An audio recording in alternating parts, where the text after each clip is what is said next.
Hello everyone, my name is Jack, and this is Homebrew Heroes, where I share with you all some homebrew content for the game Dungeons & Dragons.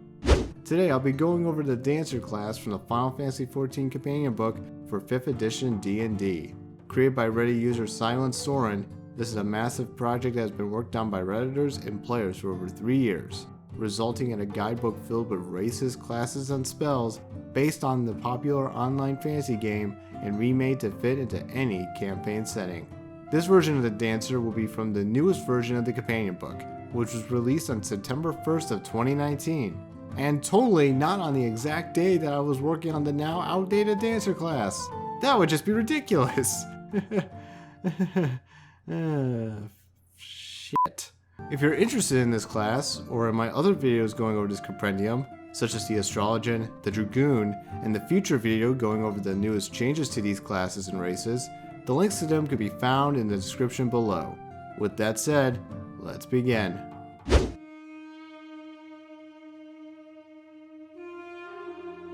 If you want to become an adventurer, you must decide on your skill set. What will you use to fight against the forces of evil? Will it be the art of the blade? The art of the bow? The art of magic? Or will it be the art of dancing? Dancers may not be the first choice for adventuring parties to choose to hire, but they should reconsider. Dancers have a variety of uses on and off the battlefield, from casting spells, fighting foes off with their hidden weapons, and activating some wild kinds of magic. Dancers can do all that while they dance the night away with their 5 pieces of fabric. For the class features, you'll get a D8 for hit dice, which is the same hit dice as bards, clerics, and machinists. You'll get proficiencies in some exotic weapons like chakrams, scimitars, and whips. You won't get any tool proficiencies. The saving throws you're proficient in is in dexterity and charisma, and you'll get to obtain 2 skills from a list of 6 skills.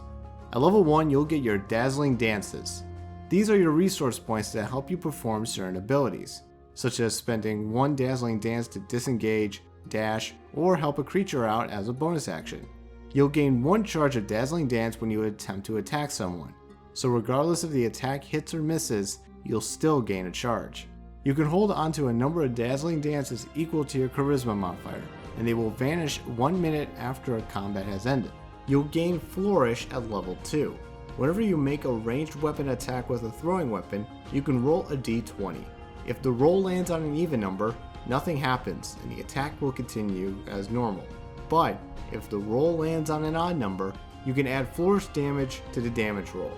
Flourish damage is based on your dancer level, going from 1d6 at level 1 to 10d6 at level 20. It's similar to the rogue's sneak attack feature, except that it only applies to throwing weapons and on a random d20 roll, which could be fun for those that like to gamble. The next feature is unarmored defense. I think this is the next feature because at the time of recording, there isn't a level listed for this feature at all. It's not in the description or on the level table, but it's right after the flourish feature, so it can either be a level 1 or a level 2 feature. Regardless, this feature makes your AC equal to 10 plus your dexterity modifier plus your charisma modifier if you aren't wearing any armor. You can still carry a shield around and benefit from this feature, so you can increase your AC even higher with a shield in tow. The dancers get their dance magic at level 2, and it's similar to the spellcasting of paladins, but it comes with a twist. As a dancer, you could ignore the verbal components for your spells, but you must use 10 feet of your movement to cast a spell or to maintain concentration on it. So if you're restrained or unable to move, you won't be able to cast any of your spells. Ever. Your spellcasting modifier is charisma.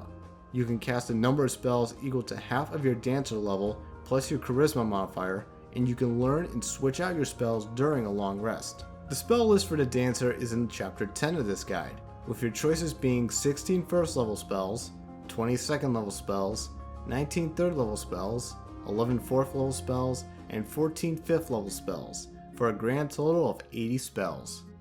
At level 3, you get to choose your dancer archetype, aka your subclass. Your choices are the Paragon, the Peacebringer, and the Exotic Wonder. You'll gain their features at levels 3, 6, 11, and 15. You also gain Whirling Steel at level 3. By spending 1 hour attuning to your throwing weapons, you can have them magically return to your hand when you throw them at anyone or anything. The weapons have to have the finesse property to them, so sub-weapons you can attune to this way include daggers and chakrams, which uses the hand axe stat block.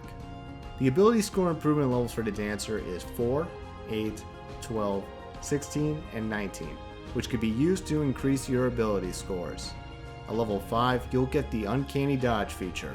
Whenever you get hit by an attack, you can use your reaction to only take half of the damage. You'll get everyone's favorite Evasion feature at level 7. Whenever you roll for a dexterity saving throw, you take no damage on a success, and half damage on a fail. Then, you'll learn Motivating Mambo at level 10. When you use the help action to assist another creature, you can spend 1 Dazzling Dance to add your Charisma modifier to whatever role you are helping them with. The next feature is your Bewildering Grace. As an action, you can perform a dance that will activate one of 20 random effects. This half-caster/rogue/support unit now has a wild magic table. This is my favorite class ever! This is great! I love randomness! The random effect will be based on a d20 roll, and you could do a number of these equal to your charisma modifier per long rest. The list has a mix of good and bad effects, such as instantly casting spells like Reverse Gravity or Mass Cure Wounds, or knocking your hit points down all the way to 10 hit points, which is a very bad thing. You'll gain the Spell Dancer feature at level 14. You can now gain Dazzling Dances whenever you cast a spell. Now, it doesn't state how many Dazzling Dances you'll get, but I assume it's either 1 per spell cast, or a number of Dazzling Dances equal to the spell's level. Casting spells through Bewildering Grace don't benefit from this feature. At level 18, you'll gain a Stage Presence. Attacks against you can't be done with advantage, unless you are under a condition like grappled or paralyzed. This means the enemy can't flank or surprise attack you to get that precious advantage. In addition, you'll also be able to spend only 5 feet of your movement to stand up, if you are knocked prone. The capstone feature for the Dancer is Rhythmic Heart. With this, whenever you roll for initiative, you'll gain 2 Dazzling Dances.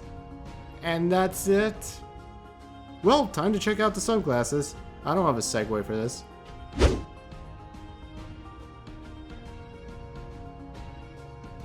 The first subclass is the Paragon. Paragon dancers devote themselves entirely into dancing, letting them gain abilities few ever wished to achieve. The first feature is the Inspiring Salsa. As a bonus action, you can spend up to 2 Dazzling Dances to inspire a nearby ally. The inspired ally can add a bonus to their next attack roll, saving throw, or ability check. The bonus is twice the number of Dazzling Dances you've spent for this feature. For example, if you spent 2 Dazzling Dances for inspiration, the ally can add a +4 bonus to one of their rolls. At level 10, you can spend any number of Dazzling Dances for this feature, letting you grant a bonus of +10 if you spend 5 Dazzling Dances. At level 6, you'll gain the Magic of Movement. You can now spend Dazzling Dances instead of spell slots to cast spells. The number of Dazzling Dances must equal to the spell level of the spell in order to cast it, so if you want to cast a 3rd level spell, you must spend 3 Dazzling Dances. Then, you'll gain Improvised Flow at level 10.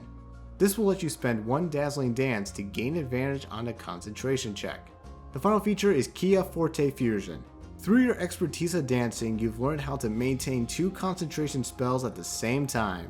While concentrating on the first spell, you can use your action to spend 1 Dazzling Dance and the required spell slot to cast your second spell.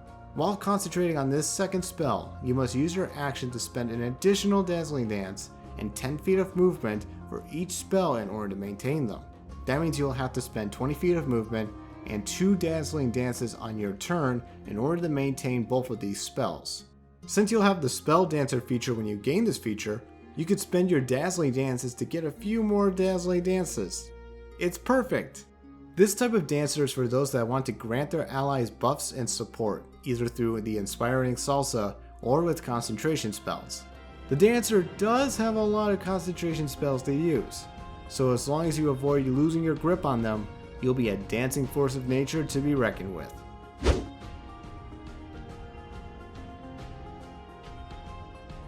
The next subclass for the Dancer is the Peacebringer. Peacebringers use their dancing skills to heal their allies and give them aid in any kind of situation. The first feature is SUCCOR Swing. You develop a pool of healing hit points that you can distribute to your allies. The number of hit points in your pool is equal to 5 times your Dancer level.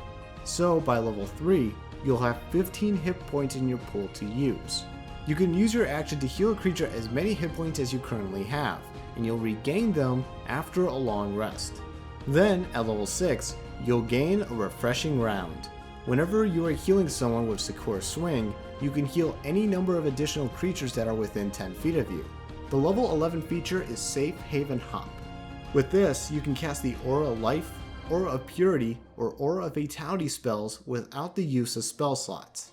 You can cast one of these spells a number of times equal to half of your spellcasting modifier, rounded down, and you'll gain the uses back after a long rest. I'll quickly go over what each of these spells can do.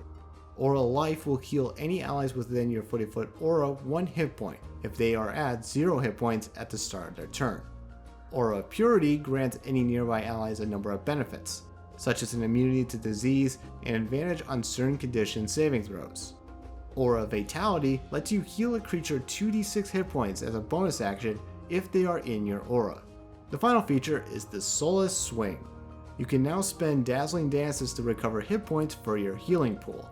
For each Dazzling Dance you spent, you'll recover a number of hit points equal to your Charisma modifier.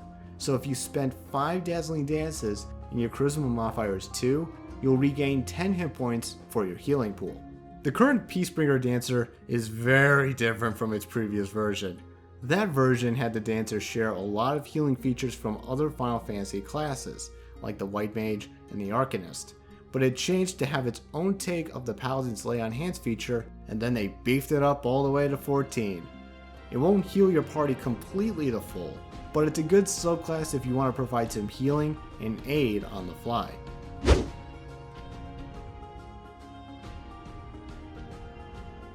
The final subclass is the Exotic Wonder. Want to know what makes this Dancer an Exotic Wonder? It's in their way of attacking and stabbing their foes while they dance on the bloody battlefield of their creation.